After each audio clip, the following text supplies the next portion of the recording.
Quick few clarifications on my previous video, Black Ops 101. Question I got was, what about George H.W. Bush? Wasn't he a co-conspirator in the JFK assassination who became president as well? And the answer is technically yes, but in a low-level operative sort of a way, not really a decision-maker sort of a way. In military and intelligence, that's a critical distinction to make because soldiers and spies do whatever they're ordered to do. Speaking from personal experience, if the CIA or the DIA needs you to do something that they feel is important, you are not allowed to say no.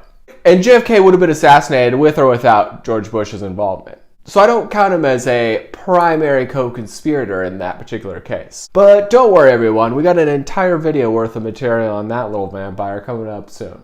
Second question I got was, didn't the Army have signals intelligence during World War II in Europe as well? And the answer is good catch. Technically, yes, they did. I was imprecise with my words there. When I said all signals intelligence, I meant the specific type of signals intelligence that they were using for their CIA gangbanging. Navy signals intelligence was the preferred partner of the CIA not just for their technology, but also for their admiralty law that they could use as legal cover and for their ships that they could use to ship their drugs to the United States before the Air Force became a big thing.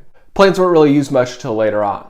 Next question I got was, how did John McCain have the legal immunities afforded by admiralty law? He was never an admiral. And that's another good catch. True, technically, Roberta McCain, his mother, was legally commanded by proxy. Some grandfathered old world law BS. But in practicality, in real life, that decrepit old hag really did nothing, and she just let her son run the Royal Goon Circus. The cartoon TV show Archer on FX is an artistic rendition of the McCain's D6. The depressed, alcoholic single mom who runs the secret spy agency called ISIS, get it?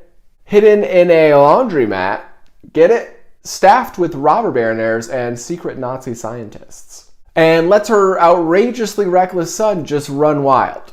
Constantly starting shit with other countries and causing way more collateral damage than any bad guy ever could. The show is pretty funny, but the real life thing is not funny at all. The next question I got was, how do I know about the Bash's tunnels in Yuma and the shipments being loaded onto the planes at the UMCIS base? And the answer to that is because my grandfather, an orphan turned Marine from Sacramento, ran the private refueling subcontractor on that Yuma base called Mercury Refueling Inc.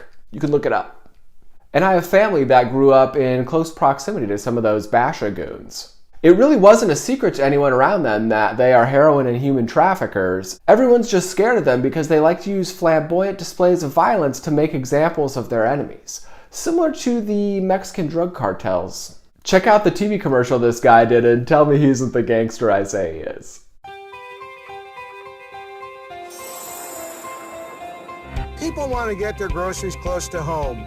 That's why Bash's Food City and AJ serve Arizonans all across our state. It all comes down to convenience. That's why Bash's flies America West. Bash's, we're on board. Pretty wild, right? What a little cocaine cowboy, huh? Well, that's all for today. I'll see you guys next time.